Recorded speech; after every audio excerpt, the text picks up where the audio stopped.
नमस्कार दोस्तों, स्वागत है आपका स्टडी फॉर सिविल सर्विसेज में। वीडियो को पूरा देखिए। कोई भी आपका फीडबैक है, कोई सजेशन है, तुरंत वीडियो में कमेंट करके जरूर बताइए। अच्छा लगे तो वीडियो लाइक जरूर कर लीजिए और ऐसे वीडियो लगातार फ्री में पाने के लिए चैनल को तुरंत सब्सक्राइब कर लीजिए और बेल आइकन को जरूर टैप कर लीजिए ताकि आगे भी सारे वीडियो आपको मिलते रहे। यूट्यूब में फॉलो करते हैं तो प्लीज ये वाला फ्री टेलीग्राम चैनल जरूर ज्वाइन कर लीजिएगा। सारे नोटिफिकेशन, सारे अपडेट यहीं पे आते हैं, ध्यान रखिएगा। स्टडी फॉर सिविल सर्विसेज का कोई भी पेड ग्रुप अगर आपको ज्वाइन करना है तो सिर्फ 8564805309696086089755 यही नंबर है हमारे, सिर्फ जहां पे कॉल या व्हाट्सएप कर सकते हैं। इंस्टाग्राम पे हमारा पेज जरूर फॉलो कर लीजिएगा, स्टडी फॉर सिविल .सर्विसेज है। ट्विटर पे हमको जरूर फॉलो कर लीजिएगा, @study for civils है। सारे क्वेश्चन अटेम्प्ट करिए और स्कोर अपना तुरंत कमेंट करके बताइए। दोस्तों नमस्कार, स्टडी फॉर सिविल सर्विसेज में आप सभी का स्वागत है। यहाँ पे हम जो यूपीपीएससी प्रीलिम्स एग्जामिनेशन के लिए पेड क्विज देख रहे हैं, कंटिन्यू करेंगे और ग्रुप्स हमारे स्टार्ट हैं लगातार एडमिशन के लिए। आप डिस्क्रिप्शन बॉक्स खोल करके देखिए इस वीडियो का, हमारी कॉन्टैक्ट डिटेल्स वहाँ पे लिखी हुई है, आप उस पर कॉन्टैक्ट करके एडमिशन ले सकते हैं। ठीक है, स्टार्ट करेंगे। काफ़ी बेनिफिशियल होता है, ये सारे क्वेश्चन एक्सपेक्टेड होते हैं तो प्लीज़ फॉलो किया करिए। और स्पेशली जिन क्वेश्चन को बताया जाता है डिटेल में पढ़ने के लिए या फिर मैप वगैरह में लोकेट करने के लिए, उनको ये चीज़ें कर लिया करिए। ठीक है, अदरवाइज भूल जाते हैं आप लोग, फिर बहुत लंबे समय तक आपको याद नहीं रहेगा तो एग्जाम में उतना फ़ायदा मिलेगा नहीं। ठीक, तो स्टार्ट करते हैं। फिलहाल यहाँ पे पूछा गया है कि निम्नलिखित में से दो भारतीय राज्यों की साझेदारी वाली झील कौन सी है। ठीक है, which of the following lake is shared by 2 Indian states. तो है क्या कि आंध्र प्रदेश और तमिलनाडु का बॉर्डर जहाँ पे है ना, तो इनको टच करती है पुलिकट, है ना, which is the second largest brackish water lake of India. तो ऑप्शन डी जो है इसको चुनेंगे। एक बार मैप पे भी देख लीजिएगा तो वहाँ से क्लियर हो जाएगा ये। नेक्स्ट है, फिर से हमारे पास कुछ वाटर बॉडीज हैं और लिखा है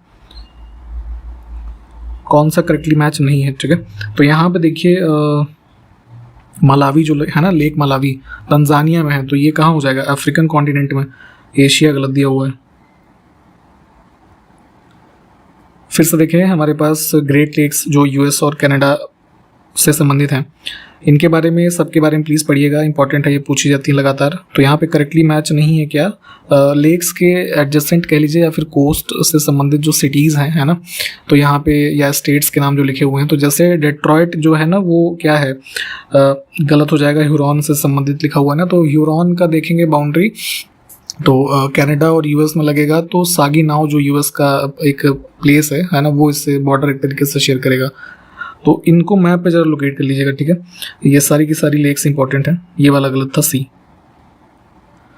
विक्टोरिया झील काफ़ी फेमस है, अक्सर पूछी जाती रहती है अलग अलग एग्जाम्स में। तो ये लोकेटेड है अफ्रीका में। ठीक है, तो जो है ये वर्ल्ड की कह लीजिए लार्जेस्ट ट्रॉपिकल लेक है और ये फ्रेश वाटर नेचर है इसका। और अगर हम बात करें किन देशों के मध्य स्थित है, जो कि यहाँ पे पूछा गया है, तो तंजानिया, केन्या और युगांडा, ठीक है, इनके साथ इसका बॉर्डर लगेगा। तो ऑप्शन फर्स्ट ही करेक्ट है हमारा। नेक्स्ट है, टोनले सैप झील किस देश में स्थित है? तो ये देखेंगे यहाँ कंबोडिया में है, सेंट्रल कंबोडिया के रीजन में, ऑप्शन बी। इस क्वेश्चन में देखें निम्नलिखित में से कौन सी झील एक लगून नहीं है? ये टर्म आपने कई बार पढ़ा होगा। ठीक है, तो देखिए 2-3 टर्म इंपॉर्टेंट होते हैं, जैसे लगून, इसके अलावा जैसे स्ट्रेट, है ना, आइसबर्ग।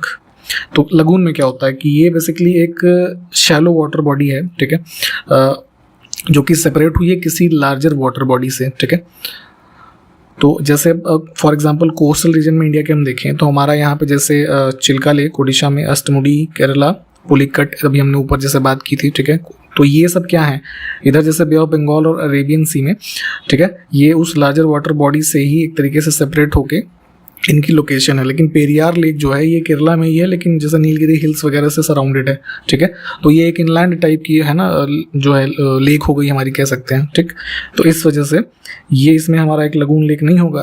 तो यहाँ पे ये आप समझ गए होंगे। बाकी जैसे स्ट्रेट होता है, तो स्ट्रेट में क्या होता है, दो लार्जर वाटर बॉडीज हैं, तो एक नैरो स्ट्रिप जो वाटर बॉडी की उन दोनों को कनेक्ट करेगी। ठीक है, तो वो क्या होता है, स्ट्रेट हमारा होता है। और जैसे आइसबर्ग क्या है, तो वो एक लार्ज पीस ऑफ आइस है ना, जो कि फ्लोट हो रहा है ओशन में, तो वो आइसबर्ग होता है। तो हालांकि वो थोड़ा अलग कॉन्सेप्ट है, बट यहाँ पे ये 2 टर्म के बारे में जानते रहिए कि ये इसकी क्लासिफिकेशन होती है, और बाकी जो इसके एग्जाम्पल्स यहाँ पे जैसे लिखे हुए हैं ये आपको पता होनी चाहिए। भारत का सबसे छोटा राष्ट्रीय उद्यान कौन सा है?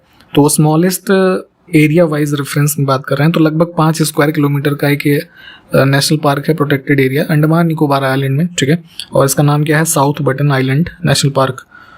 तो ऑप्शन फर्स्ट को चुनेंगे। अच्छा, एक क्वेश्चन यहाँ पे आप ये जरा आंसर कीजिए कि विच इज द कह लीजिए बिगेस्ट, है ना, नेशनल पार्क ऑफ इंडिया। इसमें से कौन सा युग्म हमारा सही सुमेलित नहीं है? हमारे पास कुछ नेशनल पार्क्स की लिस्ट है और रेस्पेक्टिव स्टेट जहाँ पे वो लोकेटेड है। तो इसमें जो है सिमलीपाल जो है ओडिशा में है, मध्य प्रदेश गलत है। निम्नलिखित में से कौन लद्दाख का रामसर स्थल है? ठीक है, तो जो कुछ हमारे वेटलैंड्स होते हैं प्रोटेक्टेड एरियाज, उनको रामसर साइट का स्टेटस ग्रांट किया जाता है। तो उसमें से जो लद्दाख में है वो ये है सो मोरीरी, ऑप्शन फर्स्ट। ठीक है, बाकी जैसे पोंग डैम और रेणुका ये सब हिमाचल प्रदेश में है, हरीके जो है वो पंजाब में है। Total number of Ramsar sites कितनी हो गई हैं बताएगा कोई? भारत में ऑलिव रिडले समुद्री कछुओं के लिए दुनिया का सबसे महत्वपूर्ण घोंसला समुद्र तट कौन सा है? तो बेसिकली जो एक टर्टल की टाइप होती है काफ़ी फेमस है ऑलिव रिडले, तो ये नेस्टिंग इनका पॉइंट है हमारा ये ओडिशा कोस्ट पे गहीर माथा जो बीच है। ठीक है, तो यहाँ पे marine wild life sanctuary, option D हम चुनेंगे। ये काफ़ी पॉपुलर है, हर साल यहाँ पे जो है olive Ridley turtle for the purpose of nesting जो है ये इनका यहाँ पे होता है।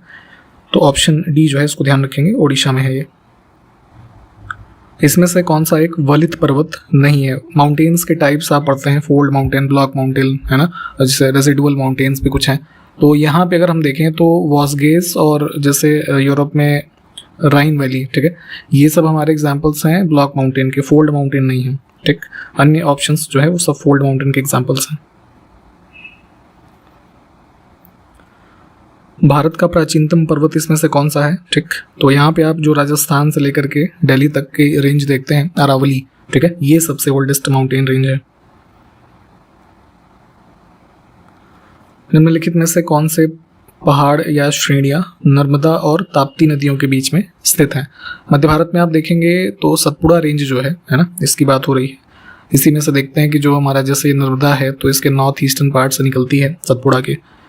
इन चीज़ों को प्लीज़ देखिए, मैप में जब तक आप लोकेट नहीं करेंगे तो याद ही नहीं होगा ये लंबे समय तक। ठीक है, तो प्लीज़ पढ़ने के साथ साथ जो है लोकेट करिए, तो वहाँ से ज़्यादा अच्छे से याद रहेगा। 14 सितंबर 2023 को जयपुर राजस्थान में बांध सुरक्षा पर अंतर्राष्ट्रीय सम्मेलन जो है आयोजित हुआ, तो उसकी कह लीजिए उसका उद्घाटन किसने किया ये पूछा गया यहाँ पे। तो ये ध्यान रखना है पहले कि international conference on dam safety जो आयोजित हुआ है कहाँ पे, जयपुर में, और वाइस प्रेसिडेंट जगदीप धनकर, तो इन्होंने इनॉग्रेट किया था। ऑप्शन डी को चुनेंगे। नेक्स्ट है युद्धाभ्यास स्टेडफास्ट डिफेंडर 2024, एक्सरसाइज का नाम है, लार्जेस्ट मिलिट्री एक्सरसाइज है।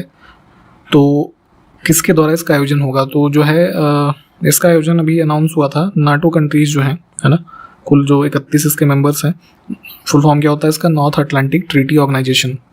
तो मुख्य रूप से जो है यही सारे देश मिलकर के इसका आयोजन जो है या इसमें पार्टिसिपेट करेंगे।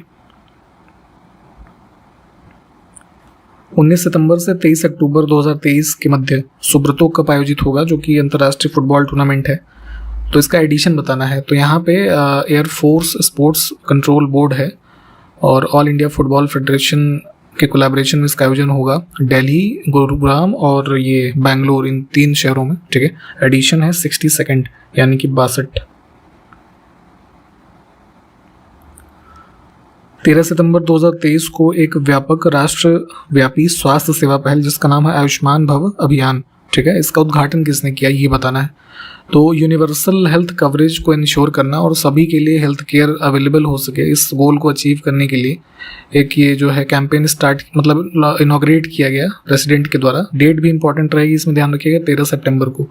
ठीक, तो कैंपेन का नाम आयुष्मान भव।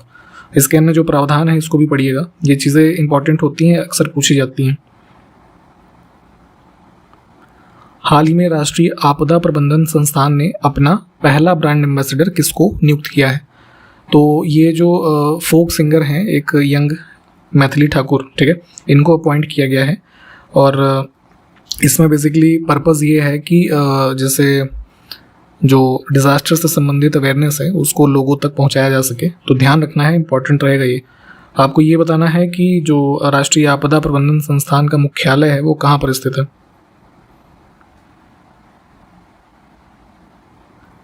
उत्तर प्रदेश का पहला ग्लास स्काई वॉक ब्रिज का निर्माण किस जिले में किया जा रहा है? तो अभी रिसेंटली ये अनाउंस हुआ है, इंपॉर्टेंट रहेगा। चित्रकूट में इसको बनाया जाएगा, ऑप्शन सी। बेसिकली आपने देखा होगा जैसे इंडिया में ये तीसरा होगा, ठीक है, और उत्तर प्रदेश का पहला। जो स्काई वॉक ब्रिज ऐसे होता है ना कि ग्लास ब्रिज होता है ऐसे छोटी सी डिस्टेंस में, नीचे ऐसे कुछ पहाड़ वगैरह या खाई होगी, तो एक थोड़ा एडवेंचरस होता है इस पर चलना। तो सबसे पहला इंडिया में जैसे बना था 2018 में यहाँ सिक्किम के पेलिंग में, सेकंड बना 2020 के अराउंड जो है इनॉग्रेट हुआ था राजगीर बिहार, ठीक। और तीसरा हो जाएगा उत्तर प्रदेश के चित्रकूट में, ठीक है। तो यहाँ पे बन जाएगा, तो घूम करके आइएगा। फिलहाल ऑप्शन सी। 15 से 17 सितंबर 2023 के मध्य 14वां वर्ल्ड स्पाइस कांग्रेस कहाँ पर आयोजित किया जाएगा, ठीक है। तो ये जो है इसमें मुंबई में और स्पेशली नवी मुंबई एरिया में आयोजित होगा, और इसमें लगभग जो है 50 से ज़्यादा देशों के पार्टिसिपेंट्स जो हैं वो पार्टिसिपेट करेंगे। और ये स्पाइस बोर्ड ऑफ इंडिया जो है इसके द्वारा इसको ऑर्गेनाइज किया जाता है, ये भी ध्यान रख सकते हैं। तेलंगाना सरकार ने हैदराबाद में एशिया का सबसे बड़ा डिस्ट्रिक्ट कूलिंग सिस्टम विकसित करने के लिए किस देश की कंपनी ट्राबीड के साथ एक समझौता ज्ञापन पर हस्ताक्षर किए। तो रिसेंटली ये भी जो है कंक्लूड हुआ था, MOU साइन हुए। इसमें ये कंपनी है UAE की, है ना। ऑप्शन सी को चुनेंगे। यहाँ पे district cooling system basically short form में अगर हम समझें तो जैसे जो बड़ी बड़ी बिल्डिंग्स या ऑफिसेज होते हैं तो वहाँ पर ना कोल्ड वाटर की सप्लाई का एक सिस्टम होता है। तो थोड़ा इसकी वर्किंग के बारे में चाहे तो देख लीजिएगा कैसे होता है। नेक्स्ट है सितंबर 2023 में तूफान डैनियल, इसने निम्नलिखित में से किस देश में तबाही मचाई। तो यहाँ पे देखेंगे मुख्य रूप से भूमध्य रेखीय क्षेत्र में, भूमध्य सागर के लीबिया में लगभग 2000 से ज़्यादा लोगों के जो है इसमें जान गंवाने की सूचना थी। काफ़ी नुकसान हुआ है, तो ध्यान रखना है, इसको लोकेट कीजिएगा इसको भी जरा मैप में। 14 सितंबर 2023 को केंद्रीय मंत्री पुरुषोत्तम रूपाला, इन्होंने किस राज्य में आयोजित ये ICAR CIBA के झींगा किसान सम्मेलन 2023 के दूसरे संस्करण का उद्घाटन किया, ठीक। तो ध्यान रखना है बेसिकली क्या है कि गुजरात के नवसारी में नवसारी एग्रीकल्चरल यूनिवर्सिटी है, ठीक है। तो उसी कैंपस में इस कॉन्क्लेव को आयोजित किया गया जो कि सेकेंड एडिशन है। तो यहाँ पे ऑप्शन सी को चुनेंगे। धूपगढ़ चोटी इसमें से कहाँ पर स्थित है। तो बेसिकली धूपगढ़ जो है हाईएस्ट पीक है महादेव हिल्स का, और किस रेंज का पार्ट है ये, सतपुड़ा मध्य प्रदेश में, ठीक। तो ऑप्शन फर्स्ट को चुनेंगे। अब यहाँ पे अलग से पूछ लिया इन्होंने कि महादेव माउंटेन किसका पार्ट है, तो सतपुड़ा का ही है। अब हमारे पास दो सूचियां हैं, है ना, कुछ फेमस आचार्य प्राचीन और उनके संबंधित सिद्धांत। तो यहाँ पे इसको कैसे मैच करेंगे, ये जो नंबरिंग ऑप्शंस में लिखे हैं तो यहाँ ऊपर में ABCD है ना, जैसे ये जो नंबर्स हैं, तो इसके हिसाब से यहाँ पे सेकंड के हिसाब से मिला लीजिएगा, ये करेक्ट हो जाएगा आंसर।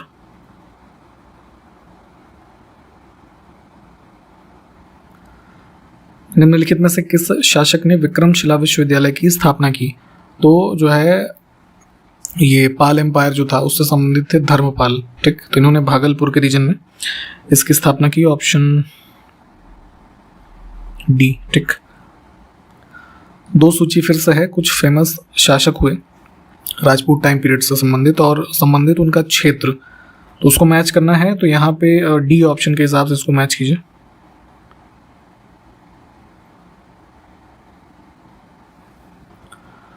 अब हमारे पास पेयर हैं जैसे मिनरल और उसका ओर है ना, अयस्क, तो कौन सा युग्म सुमेलित नहीं है। तो इसमें जैसे सेकंड वाला गलत हो जाएगा। सिनेबार जो है ये होता है मरकरी से संबंधित। अगर हम बात करें कॉपर के ओर्स की जगह तो जैसे मैलेकाइट काफ़ी फेमस होता है, क्यूपराइट है ना, ये सब होते हैं। तो इसकी भी लिस्टिंग एक बार देखिए। अन्य विकल्प जो है ठीक है। ऊष्मा यानी कि हीट की यूनिट्स इसमें कौन सी नहीं है। तो हीट के लिए जैसे सेंटीग्रेड, कैलोरी, जूल है ना, ये सब भी यूज़ कर लेते हैं। अर्ग जो है गलत हो जाएगा। अर्ग को हम यूज़ करते हैं मेनली जैसे एनर्जी है ना, या वर्क। कुछ रिसर्च इंस्टीट्यूट्स और सिटी का नाम, तो कौन सा सुमेलित नहीं है। तो केंद्रीय उपोष्ण उद्यान अनुसंधान संस्थान श्रीनगर में नहीं, ये भी लखनऊ में है। अन्य विकल्प ठीक है, इनको देखिए, ये सब के सब पूछे जाते हैं लगातार।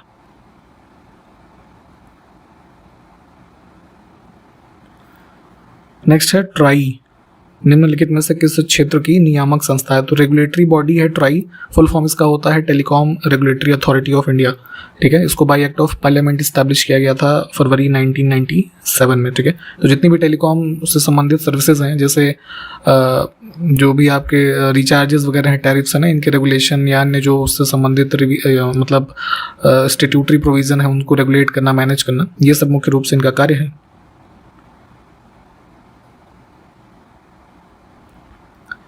उत्तर प्रदेश का कौन सा जनपद जो आम की एक वैरायटी होती है दशहरी, ठीक है, इसका सर्वोच्च उत्पादक है? तो लखनऊ हो जाएगा, जैसे मलिहाबाद काफ़ी पॉपुलर है यहाँ पे। उत्तर प्रदेश की एक प्रमुख ठुमरी गायिका हैं गिरिजा देवी, इनका जन्म किस शहर में हुआ था ये बताना है। तो ये जो है 1929 में बनारस यानी वाराणसी में इनका जन्म हुआ था। हाल ही में किस राज्य में सारागढ़ी स्मारक की आधारशिला रखी गई है? तो ये जो है पंजाब में स्थित था ना, जैसे अभी बताते हैं थोड़ा सा। फिरोजपुर पंजाब में अभी रिसेंटली एक कह लीजिए मॉन्यूमेंट है ना, इनको डेडिकेट करते हुए, जो बैटल ऑफ सारागढ़ी में 21 जो सिख सोल्जर्स थे है ना, उनको एक तरीके से ट्रिब्यूट देने के लिए यहाँ पे एक स्मारक बनाया गया है। तो उसका इनॉग्रेशन ये चीफ मिनिस्टर जो भगवंत मान है इन्होंने किया है। और इसमें एक चीज़ ये ध्यान रखेंगे कि जो बैटल ऑफ सारागढ़ी थी, हिस्ट्री में शायद आपने पढ़ा होगा, तो उसमें 36 जो इन्फेंट्री के सोल्जर थे, ये 21 लोग थे कुल, तो उन्होंने जो लगभग करीब 10,000 जो अफगान अटैकर्स थे उनमें उनकी मृत्यु हुई थी। तो उन्होंने काफ़ी बहादुरी से सामना किया था। इससे संबंधित एक फिल्म भी बनी थी अक्षय कुमार की, केसरी, है ना, अगर आपने देखी हो तो याद होगा आपको। तो इसको भी ध्यान रखेंगे। और इसका जो डेट था क्या था, बैटल ऑफ सारागढ़ी की, है ना, 1897, ठीक, सितंबर था ऑलमोस्ट। हाल ही में इसमें से किसको life time achievement award academia इससे सम्मानित किया गया है? तो दिल्ली में जामिया मिलिया इस्लामिया जो इंस्टीट्यूट है, इसकी वाइस चांसलर हैं नज़मा अख्तर, ठीक है, इनको दिया गया है lifetime achievement award academia, option B. Next है, प्रतिवर्ष 14 सितंबर को हिंदी दिवस मनाया जाता है, ठीक है। तो पहला हिंदी दिवस किस वर्ष मनाया गया ये बताना है हमको। तो देखिए जैसे आउट ऑफ 22 जो हमारी ऑफिशियल लैंग्वेजेस हैं, ठीक है, तो उसमें से एक है हिंदी। तो हिंदी को ऑफिशियल लैंग्वेज के रूप में जो है अडॉप्ट किया गया इंडिया में, कह लीजिए 14 सितंबर 1949 को, ठीक। तो ये डेट 14 सितंबर की थी। तो यहाँ पे इसका सेलिब्रेशन एज हिंदी दिवस स्टार्ट हुआ मनाना 1953 से, है ना। तो इन दोनों चीज़ों को ध्यान रखना है। हाल ही में द जेंडर स्नैपशॉट 2023 नामक रिपोर्ट किसके द्वारा जारी की गई है? तो बेसिकली एक प्रकार की ये प्रोग्रेस ऑन कह लीजिए सस्टेनेबल डेवलपमेंट गोल्स, है ना, के ऊपर रिपोर्ट लाई गई है यूएन के अंतर्गत। ऑप्शन फर्स्ट को चुनेंगे। हाल ही में किस राज्य सरकार ने कलागनार मगलीर उरिमाई थोगई थट्टम, ये पूरा स्कीम का नाम है, ठीक है। तो तमिल नेम है, बेसिकली तमिलनाडु में इसको स्टार्ट किया गया है, जो वहाँ के चीफ मिनिस्टर हैं एम के स्टालिन, ठीक है, इनके द्वारा। बेसिकली इस स्कीम में ऑब्जेक्टिव ये है कि जो कुछ एलिजिबल वुमेन्स हैं तमिलनाडु की, उनको प्रति माह फाइनेंशियल असिस्टेंस प्रोवाइड किया जाएगा 1,000 रुपये का, ठीक। अच्छा, एक स्कीम चलाई गई है जो है मध्य प्रदेश में, लाडली बहन, है ना, उसमें कितना पैसा मिलता है जरा बताएंगे कोई? भारत का गोल्डन ट्रायंगल एक पर्यटक सर्किट है जो निम्नलिखित शहर को नहीं जोड़ता है, ठीक। तो 3 शहर, है ना, तो दिल्ली, आगरा और जयपुर, है ना, एक ट्रायंगल का शेप मैप पे ऑलमोस्ट बनता है इनका। और फेमस ये टूरिस्ट प्लेसेस भी हैं, तो यहाँ पे इनको रेफर किया जाता है गोल्डन ट्रायंगल। तो इसमें जो है हम्पी ऑड हो जाएगा। प्राचीन ऐतिहासिक काल में गुप्त काल की बात हो रही है, तो व्यापारियों के प्रमुख को किस नाम से जाना जाता था? तो कई सारे जो ट्रेडर्स होते थे उनका चीफ, ठीक है, उसको बोलते थे सार्थवाह, सार्थवाह, ठीक। विश्व में सर्वाधिक लंबी तट रेखा किस खाड़ी की है? तो गल्फ की बात हो रही है। तो लार्जेस्ट कोस्ट लाइन देखेंगे तो 5,000 किलोमीटर से ज़्यादा का एरिया है मैक्सिको, गल्फ ऑफ मैक्सिको। 3 बीघा गलियारा किन 2 देशों को आपस में जोड़ता है?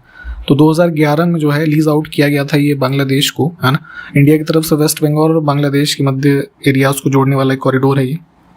मैप पे चाहे तो लोकेट कर लीजिए एक बार। सलाल परियोजना किस नदी पर स्थित है ये बताना है। तो एक हाइड्रो इलेक्ट्रिक प्रोजेक्ट है चेनाब रिवर से संबंधित, सलाल, ठीक। ऑप्शन डी को चुनेंगे। और इसी के साथ इस वीडियो को हमने कंप्लीट किया है। मोस्टली हमने जो इसमें मैप वाले क्वेश्चन देखे हैं, प्लीज़ उनको कम से कम मैप पे लोकेट कीजिएगा और पूछे गए क्वेश्चंस को आंसर कीजिए। इसके बाद इसको अगले वीडियो से कंटिन्यू करते हैं, ठीक। तो इन्हीं सब बातों के साथ मिलते हैं अगले वीडियो में। तब तक के लिए नमस्कार, जय हिंद।